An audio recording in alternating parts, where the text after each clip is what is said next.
HAARP stands for High Frequency Active Auroral Research Project and is described as a research instrument for studying the ionosphere, an ionospheric heater, or ionospheric radiation instrument, IRI, of which many exist, but HAARP is special.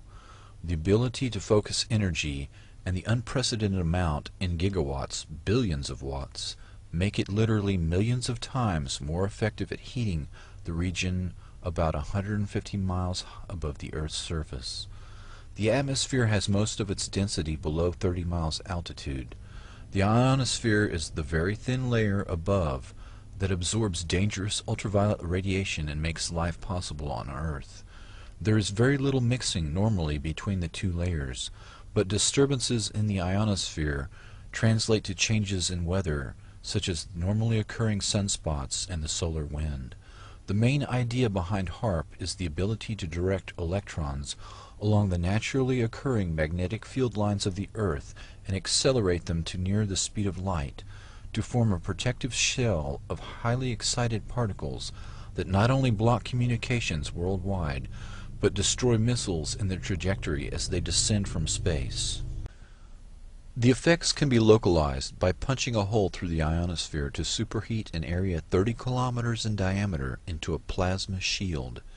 Any missile or aircraft would be destroyed that tried to fly through the plasma, which is the fourth state of matter.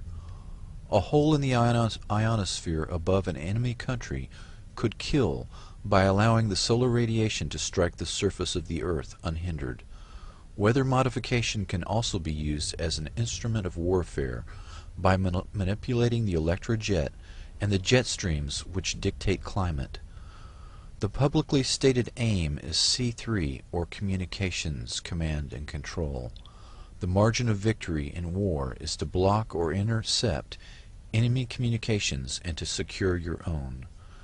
The signals in the ELF range can be generated by HAARP and heard anywhere in the world, and are used for Earth-penetrating tomography, basically finding enemy submarines or underground bases.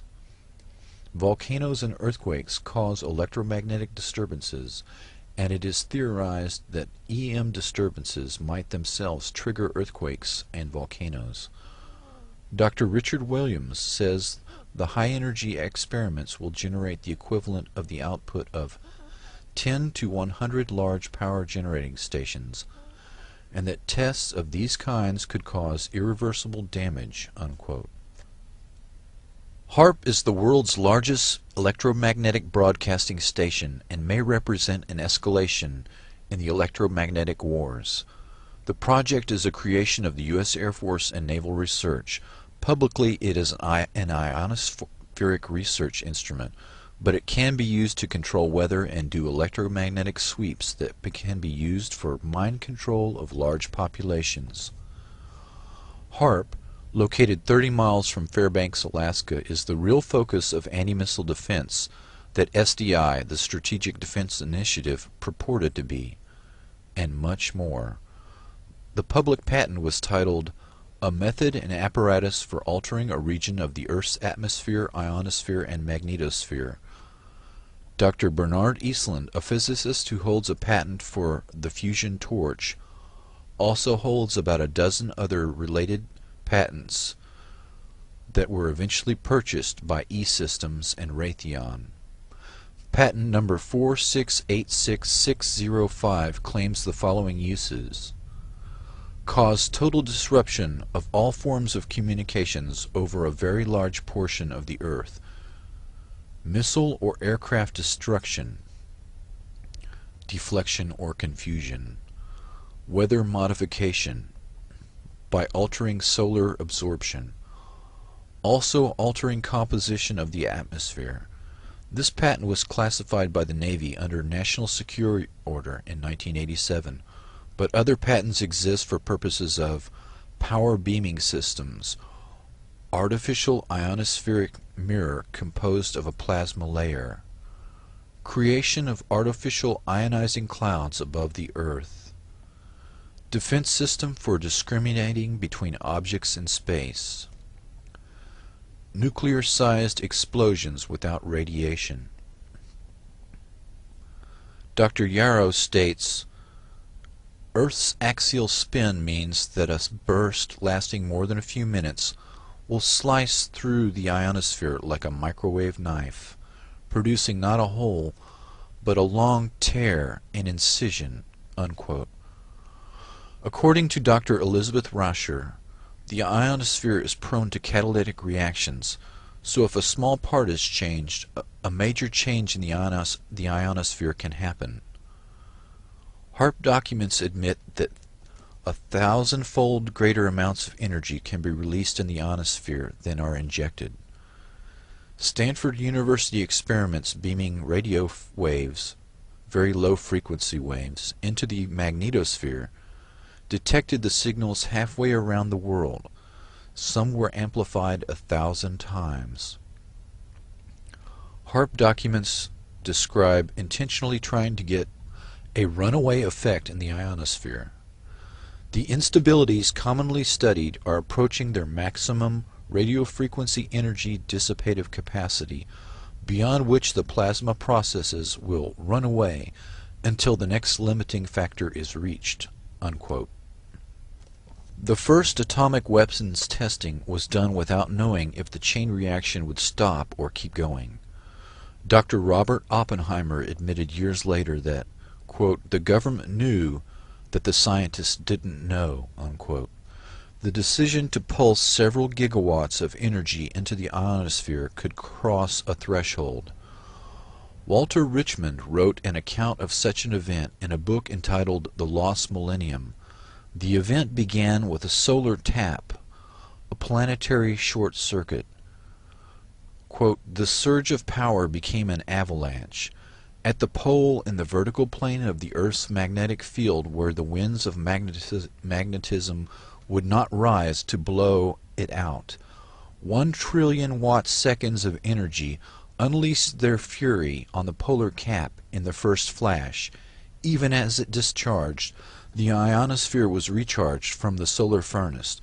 The first flash became a mighty roar that poured an increased and now steady stream of energy through the now stabilized short circuit. Kilocubit after kilocubit of frozen wasteland boiled. Watt after ever-increasing watt, an avalanche of ever-increasing energy lit the polar cap with a glare that had never been seen before on Earth. Earth's an electrical motor. When the motor began to run wild, it would increase its rotational speed. Eventually the Earth would explode from increased centrifugal stress. Dr. Teller tried to sell Alaska on Project Plowshare, the use of 6 thermonuclear weapons to excavate a harbor at Cape Thompson, Alaska. In 1987, Dr. Edward Teller returned to Alaska to propose the installation of a laser-like weapon system on the north slope of Alaska.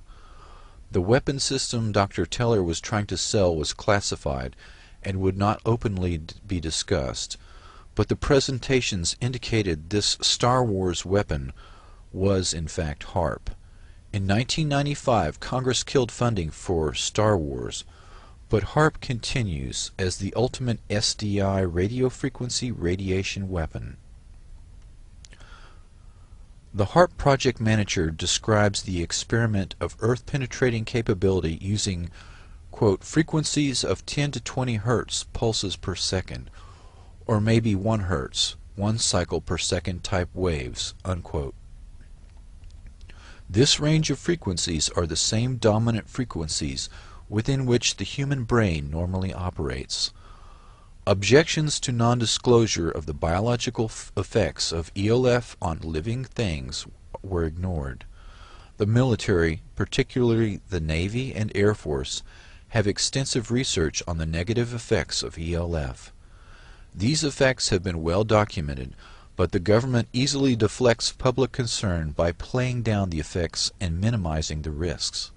This is the same method used for other military systems, including nuclear weapons tests, LSD experiments, and radiation experiments, all carried out on unknowing subjects under the guise of national security.